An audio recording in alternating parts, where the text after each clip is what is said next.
अगर मेरी वीडियो आपको पसंद आए सब्सक्राइब करें, लाइक करें और शेयर करें। और अच्छा, हम लोगों ने आज जो स्टार्ट करना है रिव्यू टैब।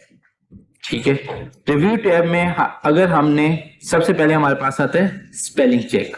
अगर आप अपनी शीट में चेक करना चाहते हैं कि आपने कोई स्पेलिंग मिस्टेक तो नहीं की, ठीक है, तो आप स्पेल से चेक कर सकते हैं। अब जैसे मैं यहां पर करता हूं तो डेफिनेटली यहां पर नाम जो है वो कोई प्रॉपर नहीं है। ठीक है, नाम के अंदर हमेशा चेंज होता है। ठीक है, हाँ, अगर जॉन होता या एबर्ट होता, ठीक है, जो कि इंग्लिश नेम है, उसको ये एक्सेप्ट कर लेता।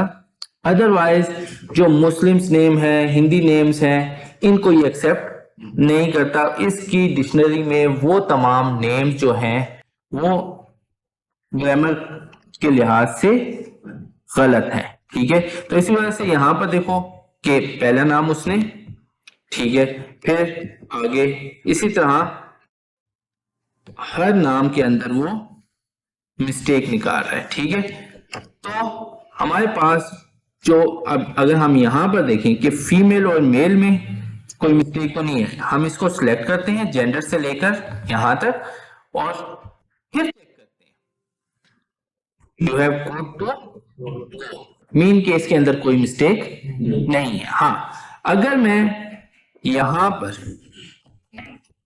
मिस्टेक कर देता हूं,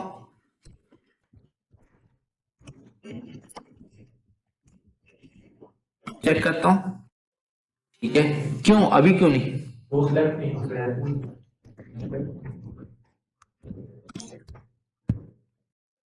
ठीक है, सेव भी कर लेते हैं।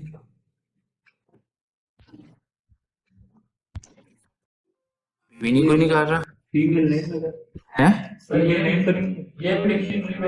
डिक्शनरी में ठीक है। हाँ, अगर मैं अभी, ठीक है, जो चीज डिक्शनरी में सही होगी वो उसको मिस्टेक नहीं करेगा। ठीक है,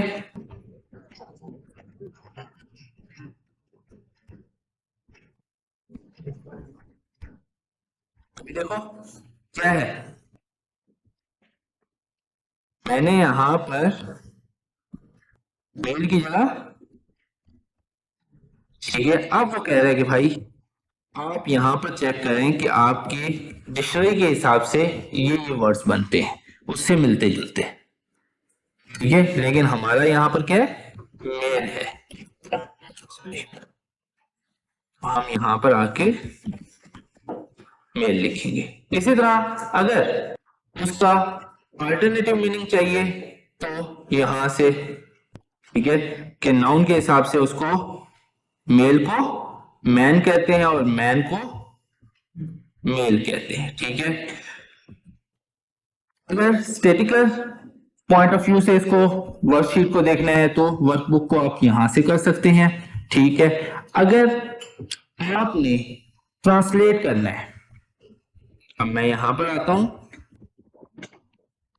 लाइन को सिलेक्ट करता हूं, ट्रांसलेट पे आता हूं, तो यहां पर हमारे पास कंसर्न लैंग्वेजेस, जिस लैंग्वेज में आपने ट्रांसलेट करना है, फ्रॉम डायरेक्ट लैंग्वेज टू, किस लैंग्वेज में आपने करना है, उर्दू में, तो यहां पर हमारे पास सबके नाम, ठीक है, आ गया। फादर नेम खलीलुर रहमान, लियाकत अली, फरीद अहमद, रहमतुल्लाह, मोहम्मद हसन, ठीक है, मोहम्मद हुसैन।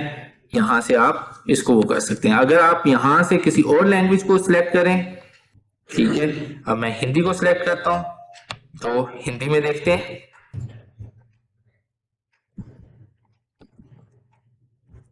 तो इन सबको उसने हिंदी में कन्वर्ट कर दिया। इसी तरह आप और किसी लैंग्वेज में देखना चाहते हैं तो यहां से आप उस लैंग्वेज को सिलेक्ट करेंगे और उस लैंग्वेज में कन्वर्ट कर देंगे। फॉर एग्जांपल रशियन लैंग्वेज में मैं कहता हूं, मैं कहता हूं कि सिंधी, ठीक है, तो हमारे पास यहाँ पर नुक्तों की थोड़ी चेंजिंग आती है। ये हमारे पास उसने क्या किया, ट्रांसलेट करके दिखा दिया। ये तमाम ऑफिसेज में है, बट इसके लिए आपको इंटरनेट कनेक्टिविटी होना लाजमी है। विदाउट इंटरनेट कनेक्टिविटी आपके पास ये शो नहीं होगा। ट्रांसलेट आपके पास विदाउट इंटरनेट कनेक्टिविटी के बगैर नहीं शो करेगा। ठीक है, उसके बाद अगर यहां पर मैं कमेंट्स लिखना चाहता हूं, ठीक है, मैं यहां पर कमेंट्स पे आता हूं, यहां पर आ गया। अब मैं यहां पर लिखता हूं कि फीमेल नेम, और मैंने यहां पर इसको दिया। जैसे ही मैं यहां पर आऊंगा, क्या लिखा हुआ है, फीमेल नेम। यहां पर आता हूं, न्यू कमेंट्स, मेल नेम, और जैसे ही मैं इसके ऊपर आऊंगा बस कमेंट शो हो जाएगा। और इसी तरह तमाम कमेंट्स शो करने हैं तो शो कमेंट्स। ठीक है, अब यहां पर हमारे पास ये आ गया, जिसको मैंने अभी तक इंटर नहीं किया था, जिसकी वजह से ये यहां पर शो नहीं हो रहा। कंट्रोल इंटर, तो हमारे पास ये देखो क्या आ रहा है, मेल नेम और फीमेल नेम। इसी तरह अगर आपने कमेंट्स डिलीट करना है तो यहां से आप डिलीट कर सकते हैं। और अगर कोई नोट डालना है,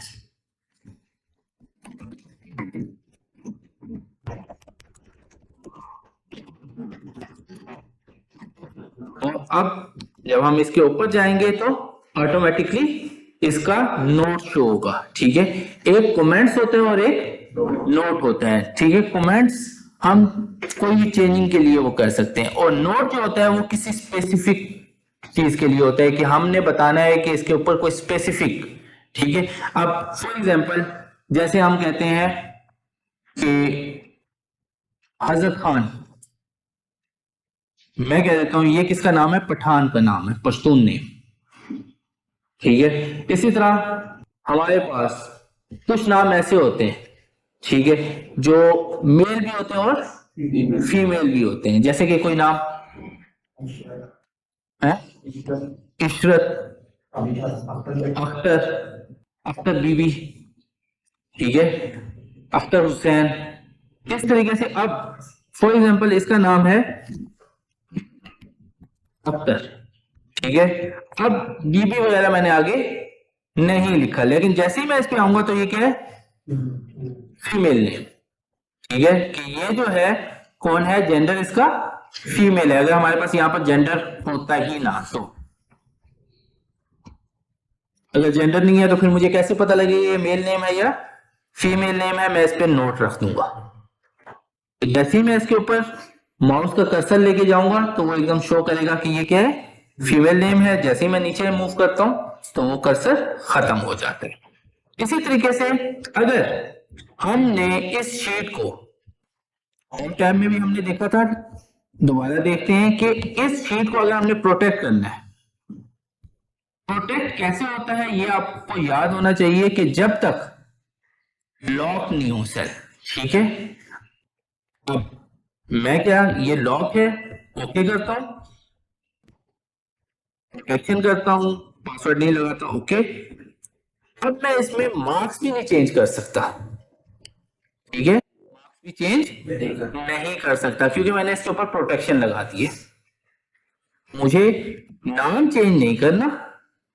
अगर हम ये रिजल्ट शीट हर टीचर को दें कि भाई आप मैथ के नंबर इसमें डाल दो, आप उर्दू के नंबर डाल दो, आप इंग्लिश के नंबर डाल दो, आप साइंस के नंबर डाल दो और इस्लामियात के नंबर डाल दो, हर टीचर को ये फाइल देते जाएं, लेकिन वो टीचर क्या है कि इन चीजों को चेंज ना कर सके, सिर्फ वो इन चीजों को चेंज कर सके। तो फिर हम क्या करेंगे कि इसको सिलेक्ट करेंगे, पूरी जितना भी हमारा डेटा है, इस पर राइट क्लिक करके फॉर्मेट सेल पे जाएंगे, लॉक को खत्म करेंगे। अब जो चीजें आपने चेंज नहीं करनी जो चीजें आपकी चेंज नहीं हो सके, ठीक है, उनको आपने सिलेक्ट करना है और राइट क्लिक करके फॉर्मेट सेल पे आके लॉक कर देना है। और इसी तरह जैसे यहां पर मैं साइंस लिख देता हूं और सब्जेक्ट नेम भी वो चेंज ना कर सके, तो मैं यहां पर आया, राइट क्लिक किया, फॉर्मेट सेल पे आया और इसको भी मैंने क्या कर दिया, लॉक कर दिया।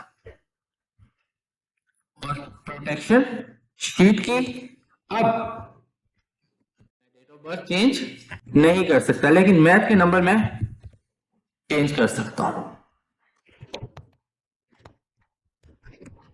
मैं यहां पर चेंजिंग कर सकता हूं, क्यों? क्योंकि मैंने इसको प्रोटेक्ट नहीं किया, ठीक है। अच्छा, ये तो हमारे पास ही हो गया।